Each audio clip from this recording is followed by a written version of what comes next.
Tracy Momi Reads. I am back again with another video.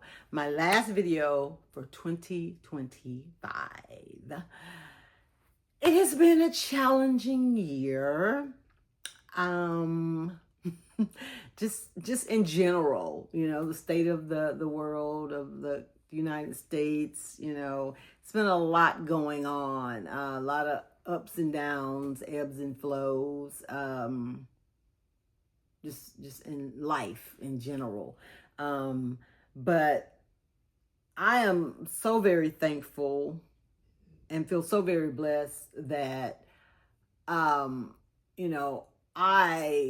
for the most part, did not suffer any tragedy, any loss, or anything like that for 2025. So there's a lot to be said about that. My family is intact, roof over my head, food to eat. So I feel very blessed. And then on top of that, being able to have access to books, whether I bought them or got them from the library or, Kindle or whatever. Reading some amazing stories by people who, and as an author, I can tell you it's not easy sharing your work and putting it out there for the world to critique. But also, I feel like books, not only do they educate and inform, they also provide a much needed escape sometimes from reality. Books teach you empathy. Because there's so much, depending on the type of books you read now, there's so much diversity in so many different situations that even if you aren't in those situations or you aren't that person, that you start to kind of develop, some type of emotional attachment to some characters. And I feel like that helps how you show up in the world, So yeah, having said that, in this particular video, my last for the year, I'm going to do what I always do. I'm going to talk about my top reads for 2025. I read a lot of books this year. I think I topped out. I don't know if my thing is updated. This is 90, but I want to say that I may be at 95. Yeah, I think I may realistically be at 95. And this is the most books I've read in one year ever, right? And like I said, a lot of it has to do with just wanting to escape reality constantly. But it's crazy because for as many books as I've read, I don't know that I had a whole lot. Like, it wasn't hard for me to dwindle down my top 5. I read some decent reads. They were worth the time, but nothing other than these 5 books that really stood out, So anyway, without further ado, and I am going to do these in order of 5 to 1. So save the best for last, I guess you could say. Coming in at number 5, The Best Lies by David Ellis. The Best Lies. And it's so crazy because I even feel like this is incredible to have made the top 5 on my list out of 95 books, right? But it still seems like it's not doing this book justice, but this is where it is on my list. It's number 5. The Best Lies by David Ellis. Oh my God. It was such a masterfully written book. It follows an attorney by the name of Leo Balanoff, and at the opening of the book, he's been arrested and booked for unaliving someone, right? And then from that point on, the author takes us back in time as to how we got there, but he goes way back in time to when Leo was a kid, and he brings the book full circle. And when I tell you, I'm going to put my notes down because that book is still so fresh in my mind. When I tell you the way that every single dot was connected in that book, it needs to be studied how he was able to do that. Because when I was reading it initially, I was like, okay, what are we doing here? At one point I was confused, and then I was like, okay, well, I get it, but how is that important to what was happening? Well, did he kill a man or not? Let's get to that. You know, I was being impatient, but it was very much worth the wait of seeing how every little thing that, you know, I felt was insignificant turned out to be very significant as he pieced together this story and showed us how Leo ended up in that interrogation room and how he had orchestrated basically everything that had transpired in the book. It was very well done. Truly enjoyed it. Truly enjoyed it. The character arc was crazy. Yeah, I think that this book, it would make such a good TV series. Because, you know, you got the mystery, suspense, thriller era. There's like, you know, twist, you know, just so much that I think like viewing it would make people be on the edge of their seat, because I felt that way when I was reading it. So yeah, very good. Highly recommend The Best Lies by David Ellis. All right, number 4, Friends with Secrets by Christine Gunderson. This book actually stayed on my Kindle for a while, and I think I want to say it was a first reads book. And what that is like the beginning of every month, like Kindle, you know, gives free books, new releases to, you know, Kindle subscribers. You have a choice of maybe 4 or 5 books that you can download for free. And I think I saw the blurb at the time and was like, oh, that sounds good. And, you know, totally had forgot about it until I was going through, I think in one of my videos, I was like going through looking at the books that were on my Kindle, and I was like, oh yeah, I forgot about this one. Essentially what it's about, there are these 2 women, right? And on paper, they have nothing in common outside of the fact that they both have 2 children, and their children go to the same school. All 4 of the kids go to the same like private little bougie school in the neighborhood. But one of the women, she's a former reporter, and she's kind of leaned into the whole motherhood thing. But I think she has 3 kids though. She has 2 at the school, but I think she has 3, like a newborn. And she is flustered and overwhelmed and just, you know, trying to get through each day. And her chapters were hilarious and so relatable if you're a mother and if you can kind of remember that new mom phase or whatever. It was so funny. And then the other woman, she's married to a guy that's running for a political office, and she's very pristine and, you know, like has an image, and, you know, she's trying to be the perfect wife. But we learn that's not her backstory, okay?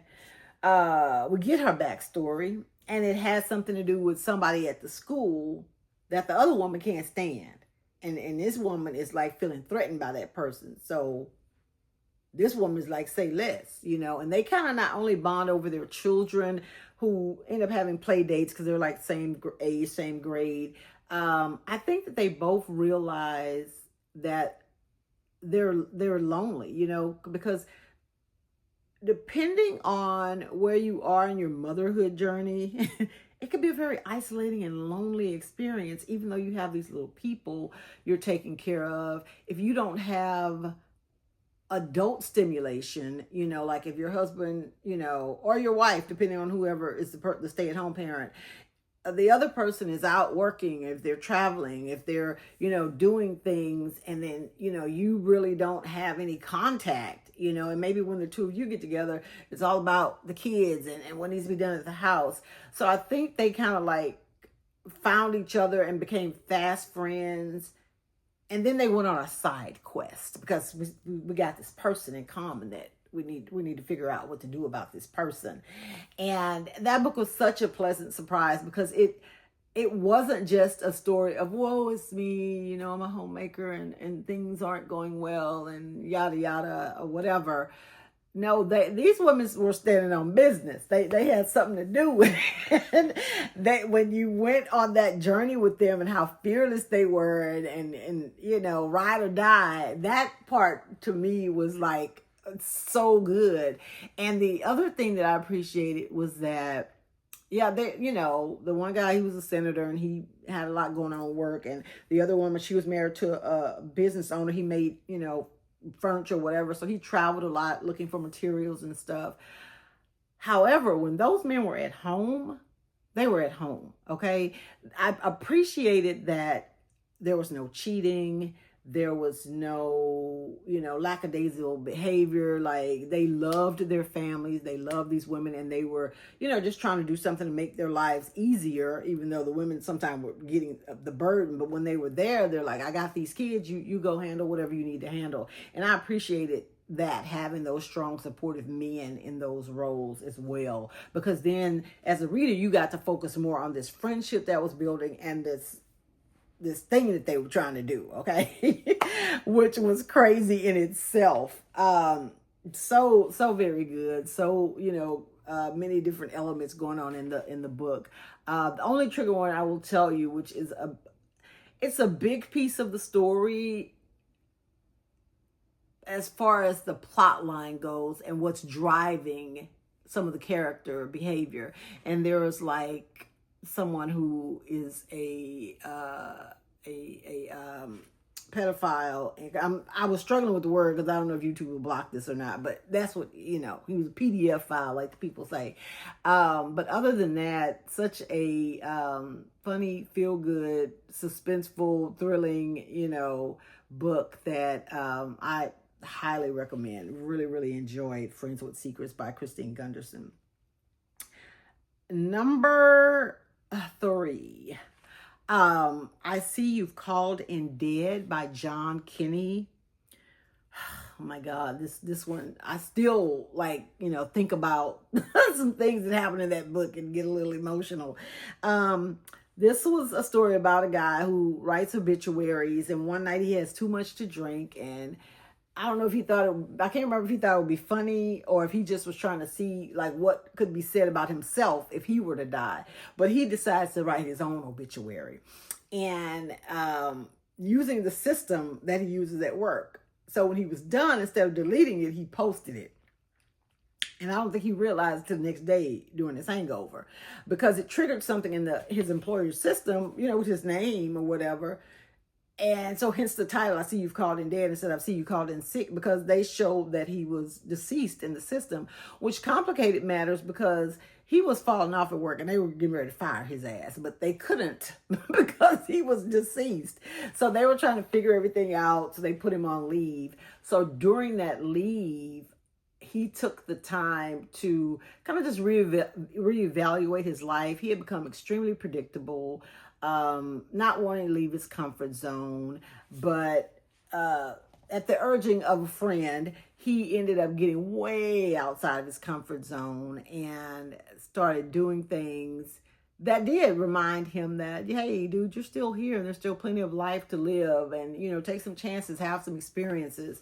And it was just such a beautifully told story of how he went about having these epiphanies and the people that were in his life. And one of the big things I will tell you is that he went to a lot of funerals, because before, as an obituary writer, he just, got some details and information from the family, and he wrote, made it sound good and published it in the paper. But he actually went to some funerals, and just to see how, number one, after somebody dies, how did they impact the people that were left? Okay, because that is going to tell you what type of life they lived. And then it was also just a reminder that that's going to be me one day. You know what I mean? So what am I doing today to make my life worthwhile? And there's some stuff that happens involving one of the characters that was just heartbreaking. So if you're looking for a story that is going to give you some reminders and maybe a little guidance on how to live while you still can, but just be forewarned, you will be a sobbing mess potentially at the end of it, then I highly recommend I See You've Called in Dead by John Kinney. Number 2, Can't Get Enough by Kennedy Ryan.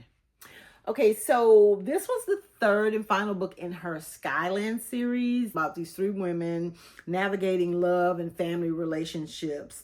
This book followed Hendrix, who was the single friend in the group, the most outspoken, had some very strong feelings about relationships and love, like you could miss me with that type thing. But she had no choice when Maverick Bell entered her life and changed everything, she had originally had said. Um, but it was more than just a romance novel. There's a really big piece in there that shows Hendrix becoming a caregiver for her mother who has dementia, and that was very heartbreaking as for someone like me who my mom went through that. So to kind of see the person who's always been such a strong and caring and provider like kind of just become a shell of who they used to be. And then it showed how Maverick kind of helped her through that process as well, and being a soft place for her when the world got to be too much. Which is something she never thought she'd find. There's some, little drama in there. You got the family dynamics, and of course the steamy steams or steaming. And it doesn't hurt that, Maverick's like a billionaire, so there's that. But yeah, I feel like this one was my favorite in the series. And it could just be because it was more relatable for me. But I just love her style of writing. How she writes her characters, and even like the men that they're involved with, they're just solid guys. Just, refreshing to see a woman, especially a Black woman in the story, being loved properly and cared for and reciprocating that love. So it wasn't just like a one-sided thing where, oh, he's doing all this stuff. But, it was being reciprocated. So yeah, my favorite in the series again. Can't Get Enough by Kennedy Ryan. And number one, drum roll please, my top read of 2025. This book did not come out in 2025, but it had been on my list because so many people had talked about it, but I kept putting it off because I was like, are you just falling into this trap because people are saying it's good, but this doesn't even sound like something you'd enjoy? And then I started reading it.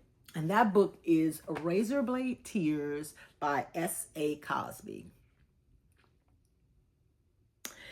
This was Razorblade Tears was my first book by him. I've read 2 since this year, and Razorblade Tears still eclipses them for me. Okay, this is a story about 2 men, 2 fathers. Okay, and they could not be any more different. From their race to their socioeconomic background to their life experiences, they could not be any more different. The common thread between the 2 of them was their sons, right? Their sons, because they were in a relationship, the sons were. And they both had a problem with that. One of the fathers had a couple of problems with it. Not only was it a man, but it was a Black man. But when something happens, the 2 of them join forces and they go on this journey of revenge primarily, but it also quickly becomes a story of redemption because they realize, that their biases cost them time with their sons that they can't get back. And this story was just, if somebody would have told me that my favorite character in a book in 2025 was going to be a redneck white man, I would have been like, I know you fucking But here we are, okay, at the end of 2025, and Buddy Lee forever, okay? But yeah, it was just so good. I mean, the storyline, the characters, their dialogue, pacing, the setting, it just made it a thrilling read and heart-wrenching as well. I think that this one has been adapted. I don't know if it's a movie or if it's TV. I just really, really hope that they do it justice, because I can't even imagine. I mean, I had people in mind like, oh, if this ever became a movie or whatever, but I still just cannot imagine it playing out on screen the way that it unfolded on the pages of that book. It was so good. Definitely will recommend. This will be a recommended book of mine for years to come. If somebody's like, oh, what book should I read? I'm going to say Razorblade Tears.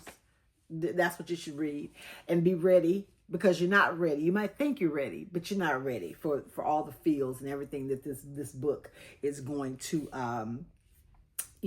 provide in terms of entertainment and aha moments. Okay. So yeah, those are my top 5 reads for 2025. I am looking forward to, some great reads in 2026. I had recently got a book haul that I talk about in my shorts. So if you go to my YouTube shorts, you can see some of the books.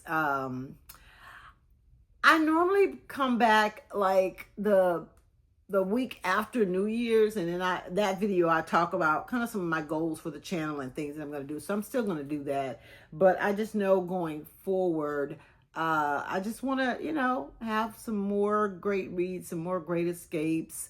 I am going to start incorporating a few more self-help type books. Because I read those books all the time, but I am going to start bringing a few of them to the channel that I feel may be useful or helpful to people who, are looking for things like that. But otherwise, you can expect, more of the same, since people seem to resonate with it. Thank you so much for coming with me on this reading journey in 2025. To everyone who has subscribed, who has watched the videos, who has shared them, who has commented, I truly and sincerely appreciate your time, because there's just so much noise out in the social media and, video space competing for people's time and attention. And that fact that I was able to grab yours, that says a lot, and I don't take it for granted. I do just ask that if you are enjoying my videos and you have, bookish friends or readers, please just spread the word and let them know about my channel. Did not hit the 2,000 that I was hoping to hit for 2025, but still appreciative of every single subscriber, and hopefully we'll get those numbers in 2026. I hope that each and every one of you have an amazing holiday season. Merry Christmas, Happy Kwanzaa, Happy Hanukkah, or if you don't celebrate, just use this time to mentally prepare yourself for 2026, and then maybe put together a list of things that you want to do, not by way of resolutions, but just things that you've been putting off that you need to get done. Let's get some stuff done in 2026. Again, you guys are awesome, and I will see you, and I guess about 3 weeks is probably the time frame that I'm going to give myself, about 3.5 weeks. So go ahead and take the opportunity to subscribe now, so that you can say you did it in 2025, that you weren't one of those people that waited, that you were a day one. You guys enjoy the rest of your weekend, enjoy the rest of the month, and I will see you in 2026. Bye.